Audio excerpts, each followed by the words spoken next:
Bonjour messieurs dames, nous voilà donc pour l'épisode 4 de la saison 3 de Shira. Donc bonjour Xana, bonjour princesse numéro 1, bonjour Kael, qui est toujours éthérien, bonjour Chronos, princesse numéro 2, Brian, éthérien aussi, Grégoire, princesse numéro 3, John, éthérien aussi, Juliette, je sais plus s'il a changé mais elle sera en différé, Volcano, éthérien aussi, et bonjour Xana, princesse, c'est à toi. Alors, pouce vert. Donc, cet épisode, donc d'un côté, on a à la rébellion, donc Cynthia Flèche d'Or et Chastera qui arrivent en catastrophe à la salle du conseil et ils avertissent la reine et les autres princesses de ce qui s'est passé. Et la reine, elle est en mode bon, tant que vous me pondez pas un plan, vous allez pas sauver Adora.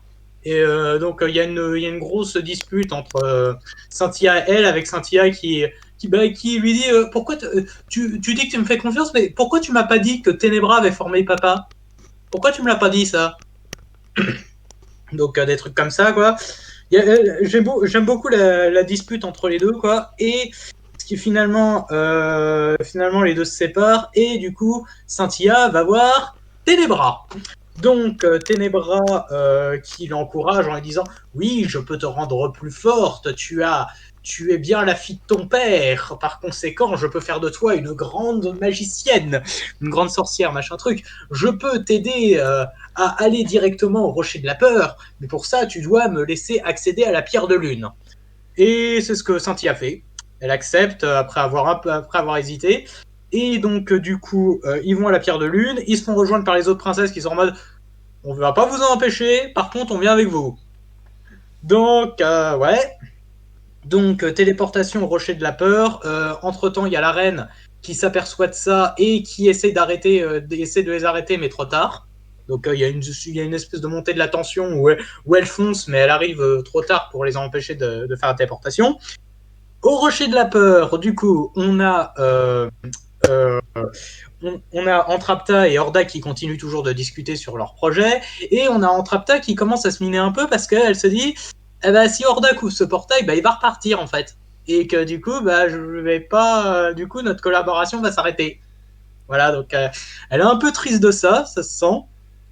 Et du coup, ce qui se passe, c'est qu'il y a Katra qui amène Adora et l'épée en mode j'ai ce qu'il vous faut pour terminer votre portail. Donc, au boulot, les deux génies. C'est limite ce qu'elle dit. Et du coup, elle va dans ses quartiers. Du coup, Katra va dans ses quartiers. Il y a un petit moment avec les deux sous-fifres de Chastera, enfin les deux anciens sous-fifres, qui essaient de réenfiler des trucs des tenues de la Horde. Il y a un passage avec Katra et Scorpia où Scorpia se fait remercier pour les services qu'elle a rendus à Katra. Voilà. Donc Katra la remercie, c'est plutôt mignon. Et disons que vu ce qui va se passer après, voilà. Du côté d'Adora, elle supplie Entrapta de renoncer au projet des portails parce qu'elle dit que Mara a fait en sorte qu'il ne puisse plus y avoir de communication possible entre Etheria et le reste de l'univers. Ce qui fait que s'ils ouvrent un portail, ça va tout casser. Ça va foutre la merde, quoi. Mais quand on dit tout Au casser, niveau c'est la planète cosmique. qui va se casser. Voilà, au niveau cosmique, quoi, ça va foutre la merde au niveau cosmique et personne va en réchapper. Et du coup, Entrapta, elle se laisse convaincre quand elle voit que visiblement, d'après les calculs qu'elle fait, ouais, ça a l'air de puer du cul. Donc, elle continue à faire des simulations dans son coin. Et bah, finalement, ses théories se confirment. Et du coup, je vais repasser vite fait sur Cynthia, en Flèche d'Or, Ténébra et les princesses. Bon, ils se séparent assez rapidement des princesses car elles sont occupées à s'occuper des sous-fifres, quoi. Il passe devant Katra qui le prend très mal, le fait que Ténébra soit revenu pour Adora. Voilà. Donc, ce qui fait qu'en plus, elle se fait limite maîtriser par Ténébra. Donc, voilà, ça aide pas, quoi. Non, Donc, elle limite parvient à tuer, se hein. Mais barrer. maîtriser, oui, mais c'est Ouais, limite tuer plutôt. voilà. Donc, elle se casse et elle va retourner au QG, enfin, là où. Au centre, quoi. Et du coup, elle ordonne qu'on ouvre le portail. Seulement, Entrapta dit non et que Adora avait vu juste. Et du coup, Katra commence de plus en plus à péter un câble. En mode. Elle devient de plus en plus tarée. Non. Ce qui fait me demander Adora comment on n'a pas pouvait raison. les shipper ensemble à l'époque. Adora n'a Hein. pas raison. Adora n'a pas raison. Elle ne peut pas avoir raison. C'est moi qui ai raison et c'est moi qui vais gagner. C'est clair? Voilà. Et du coup, quand Rapta s'y oppose en disant je vais prévenir Hordak, Catra l'assomme avec son taser et ordonne qu'on l'expédie à l'île aux bêtes. Donc pour Rapta, c'est un peu la merde. Et du coup, Catra va voir Hordak au moment où ils vont se faire rejoindre par Ténébras, Cynthia et Flèche d'Or. Catra va dire à Hordak que Antrapta les a trahis. Donc Hordak le prend très très mal. Ça se voit il est miné, qui pète complètement un câble. Et du coup, il y a une baston entre Hordak, Catra d'un côté et Ténébras, Cynthia et Flèche d'Or de l'autre. Et finalement, au bout d'un moment, Catra arrive à accéder à la manette qui commande la machine qui ouvre le portail. Et elle dit un truc du genre, cette fois c'est moi qui gagne. Et elle ouvre le portail.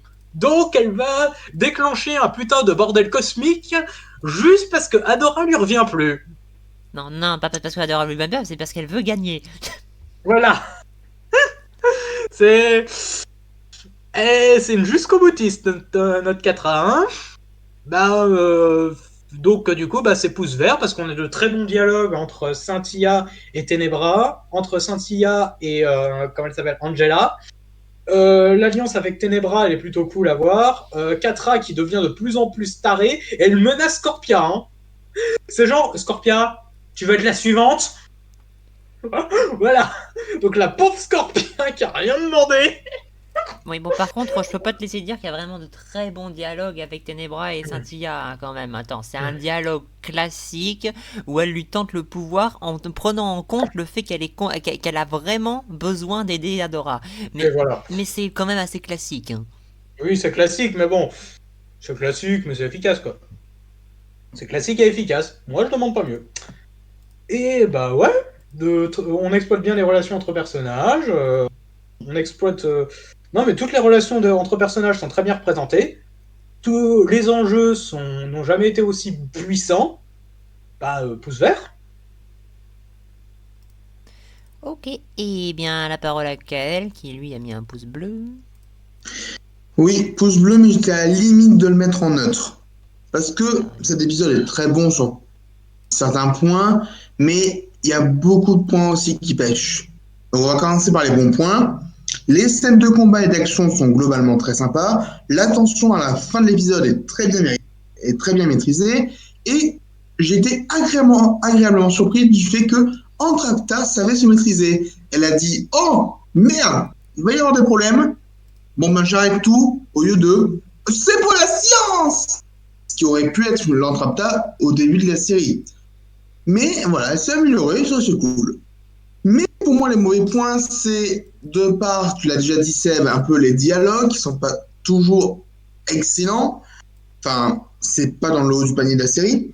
Et alors là, je pense que c'est juste un problème personnel, mais je trouve que Catra sombre dans la folie furieuse trop vite. Alors, elle a été amenée à ça petit à petit avec la fin de saison 2 et pendant toute la saison 3, mais je trouve quand même que là, il y a un vrai virage qui s'opère et que c'est vraiment trop rapide. Quand Après, même, attends, le viré taré, elle l'a été à l'épisode précédent. Hein.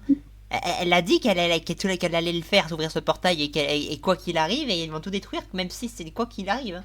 Non. oui, je trouve qu'il y a encore un pas qui est franchi. Mais après, voilà, ça reste quand même un bon épisode. Et la première fois que je l'ai vu, je me suis demandé ce qui allait se passer par la suite. Et la réponse la plus probable qui m'est venue était une de celles qui allait me faire le plus plaisir. Donc on verra si ça arrive ou pas. Merci à tous d'avoir suivi et à très bientôt. Du coup, c'est la parole à Chronos. Bah alors, ce sera un pouce pour ma part. Honnêtement, je vais pas avoir grand-chose à rajouter. Je crois que Kael et Xander ont assez bien résumé ce qui allait dans cet épisode. C'est, je trouve, que dans l'ensemble, il est excellent. La tension et l'action étaient très bien gérées aussi. Les relations de personnages passaient très bien, notamment, et aussi, aussi le développement qui marchait, notamment autour de Catra, son voix est définitivement devenu instable et il veut tout détruire. Et d'ailleurs, c'est un épisode qui il pourrait très bien marcher en tant que finale de saison, mais et ça le truc, c'est que c'est pas le final de saison. Et pourtant, la fin, ça aurait facilement pu tirer de cliffhanger à l'enquête, mais en fait, c'est du coup dans l'ensemble, je n'ai pas grand-chose à dire. Je trouve que c'est un excellent final et il mérite un pouce vert. Sinon, à part ça, pas grand-chose. Brian, c'est à toi. Ben, ce sera un pouce vert pour moi aussi. Alors, j'ai une petite, avant de faire la question, j'ai une petite question à poser. Dans le final de la saison 2, quand Catra s'est fait bannir dans le désert, elle avait perdu son statut de capitaine ou pas? Parce que je pense qu'elle n'a pas récupéré quand elle est revenue. Je pense quand même qu'elle s'est quand même fait mettre en prison avant, c'était pour l'envoyer à la mort, donc je pense pas vraiment qu'elle était considérée comme un capitaine. Hein. Non, mais je me pose la question. Donc, du coup, elle n'est pas devenue capitaine. Donc, quand elle est revenue. C'est En fait, ça. je crois qu'elle a jamais été dégradée, c'est juste Hordak qui a dit C'est ça que je me pose la t'envoie question, si elle a été dégradée ou pas, en fait. Parce qu'elle se permet de donner des ordres. Mais je J'ai vais pas revenir là. l'impression. Voilà, je me pose la question si elle s'est fait dégrader ou pas. Parce qu'elle donne quand même pas mal d'ordres qu'elle est de retour. Donc voilà, c'est pour ça ma question. Ensuite, on va passer aux meilleures parties. Pour moi, j'ai beaucoup aimé la partie Scintilla Ténébra. Alors déjà, leur dialogue, oui, c'est un dialogue assez classique, mais diablement efficace. J'adore Ténébra, putain, c'est mon perso préféré pour l'instant. Je m'attendais pas à le voir avec un livre prêt à l'accueillir et tout, prêt à écouter. La scène de la téléportation, je l'adore. Avec la petite partie humoristique qui va avec quand les princesses s'invitent, j'aime bien. Et tu as une petite tension derrière avec Angela qui comprend ce qui se passe et qui fonce les rejoindre, mais en vain. Donc franchement, c'est quelque chose que j'ai beaucoup aimé. Ensuite, on a toute la partie avec Catra, Entrapta et compagnie. Entrapta qui, pour une fois, a conscience du danger qu'elle fait. C'est Voilà, plus c'est qu'un quand même un miracle. danger cosmique, c'est pas un danger à petite échelle. Ouais, elle se rend compte de ça. Donc, ouais, moi, j'aime bien. Donc, franchement, ça fait plaisir. Donc, du coup, voilà. Et c'est là l'un des petits problèmes que j'ai, justement, avec Catra qui se permet de donner des ordres. Donc, voilà. Donc, si elle n'a pas été dégradée, j'accepte. Elle donne pas des ordres. Attends, elle donne aussi des ordres aux mecs qui l'ont rejoint dans le désert cramoisi aussi. Hein. Non, ouais, parce qu'elle donne l'ordre justement à cette personne qui fait pas partie de la horde, j'ai presque envie de dire. Enfin, je sais pas si elle fait partie de la horde hors champ, mais voilà, elle En donne tout cas, des ces ordres mecs-là justement sont sous pour ses envoyer ordres à elle. Entrapta. Ces mecs-là, c'est Ouais. elle qui suivent. Parce qu'elle lui ordonne quand même d'envoyer Entrapta sur l'île aux bêtes, hein, donc sans consulter Hordak, donc c'est vraiment sa décision à elle, quoi. Oui. C'est un peu ça aussi. Donc, et on arrive à la fin qui m'ennuie un tout petit peu parce que parce que tout le monde est là, le plafond s'effondre. Donc, du coup, qu'est-ce que tu as? Tu as juste Catra qui est proche du levier pour ouvrir le portail, comme par hasard, j'ai envie de dire. Donc voilà, comme par hasard, c'est elle qui est proche du portail et pas les autres. Donc voilà, c'est plus une facilité Mais je vois pas ton problème avec ça. Franchement, je comprends pas ton problème que avec ça. C'est en quoi ça pose problème que ce soit elle et pas un autre? Que elle qui l'est. Voilà, c'est pas un gros problème, mais voilà, c'est quelque chose qui me gêne un petit peu. Non seulement c'est il y a de la symbolique avec ça, bon, la symbolique ça va, mais la symbolique forcée c'est un problème, là c'est pas forcé, on s'en fout, là, il y avait plusieurs personnes dans la pièce, elle était dans la pièce. Je suis d'accord avec ce qu'ils sont en train de faire avec Catra, je suis d'accord. Mais c'est un petit peu comme ça. C'est tout ce que j'ai à dire là-dessus. Donc maintenant, pour moi, un pouce vert largement mérité. Donc les petits problèmes que j'ai sont minimes. Donc voilà. Donc, pouce vert mérité. J'ai hâte de voir la suite. Je laisse la parole au suivant. Grégoire, c'est à toi. Pouce vert. Alors Scintilla, elle brille dans cet épisode, que ça soit avec sa relation avec sa mère ou Ténébra, avec qui a fait un vrai pacte avec le diable pour sauver sa meilleure amie. Ténébra également, elle brille beaucoup dans cet épisode, et même les princesses aient bien aimé leur petit rôle. En fait, j'ai presque préféré la partie Alliance à celle avec la Horde. Bon, ils se débrouillent bien aussi, que ça soit Hordak, que ça soit Scorpia, et surtout Entrapta, que j'ai été vraiment très surpris qu'elles ne veulent pas détruire la planète. Et évidemment, Catra, elle, j'ai juste envie de l'étrangler. Non seulement elle a brisé le couple Hordak-Entrapta que je commençais à bien aimer, mais en plus, elle envoie cette dernière à une mort certaine, et elles sont totalement dans la folie furieuse, en voulant détruire l'univers tant qu'elle peut gagner contre Adora. Maintenant, elle est devenue totalement irrécupérable au stade de Kylo Ren dans l'épisode 8. Enfin bon, je crois que vous avez compris la référence. Je me dois de Et dire donc, que l'île bête, on n'en sait rien si on sait une mort certaine. On sait juste qu'on n'en revient jamais. on espère qu'elle va s'en sortir. Elle doit s'en sortir. Et j'espère Spoiler, qu'Ordak non, lui elle s'en pardonne. sortira pas. Et non, je blague. Enfin, j'en sais rien en fait, je me dis pas. Peut-être qu'elle s'en sortira, peut-être qu'elle s'en sortira pas. En fait, faudra sauver l'île aux bêtes d'Entrapta. Bah voilà. Des robots, enfin peu importe. C'était donc un excellent épisode qui aurait pu être un saison finale et j'ai vraiment hâte de savoir ce qu'ils vont faire pour les 2 épisodes qui restent. Du coup, John, c'est à toi. Je verrai cet épisode, j'ai à peu près le même avis que Zana et Grégoire. Je passe. Du coup, Xana, tu peux lire pour Juju. Excusez-moi. Alors, pour Juju, c'est pouce jaune. Ah, Oula. ça m'a fait un peu grincer des dents. Pourquoi le traitement de Catra? Ils l'ont fait sans nuance sur ce coup-là. On voit qu'elle est malheureuse, mais ils sont allés trop loin avec elle dans le pétage de câble. Elle traite mal les autres et sans aucune nuance. J'espère que ça continuera pas comme ça, car on a connu mieux avec elle. Elle est une antagoniste intéressante jusqu'à maintenant, d'où mon pouce jaune. Le sort de cette pauvre Entrapta et Hordak qui croit de cette pauvre Entrapta et Hordak qui croit Catra, bof. Sinon, il y a de bons points. La relation Ténébra-Cynthia impec. De bons combats. La discussion entre Apta et Adora était la bienvenue. Entrapta et Scorpia commencent à avoir des remords. C'est bien aussi. Et ça sent la catastrophe, tout ça. Voilà. Pouce vert. Pouce vert. Je sens qu'Entrapta va avoir le droit à une évolution assez convaincante. Du genre, est-ce que de plus tard elle va devenir, elle va rester dans le même état d'esprit, mais en ayant bien plus conscience que ça peut avoir des conséquences, ou c'est comme ça que je vois un peu comment on a l'air de présenter Catra. Ah, va-t-on seulement la revoir? Voilà, ça j'en sais rien, on en saura par la suite. Bref, en tout cas, tout a déjà été dit. Épisode très bon pour les mêmes raisons que les autres. Je te laisse la parole, Seb. Bon, bah, c'est un épisode qui utilise les relations de personnages, notamment avec, Cynthia et Ténébra. Bon, c'est bien foutu, mais c'est classique, donc je peux pas dire que c'est très bon. C'est juste qu'elle exploite bien son état d'esprit actuel pour la manipuler sans la manipuler. Enfin, plutôt pour la faire aller vers la solution qu'elle préconise pour aller au plus vite, et vu qu'ils ont le même objectif, ça va. Par contre, on voit bien qu'elle lui pompe bien son énergie, et bien comme il faut, par contre. Ensuite, les combats, ça va, etc. Enfin bref, tout a déjà été dit. Par contre, ceux qui ont des problèmes avec Catra qui pète une durite, je suis désolé, mais ça fait longtemps déjà qu'elle pète une durite. Depuis la saison 1, puis la saison 2. La saison 1, c'était déjà pas mal le cas dans le temple.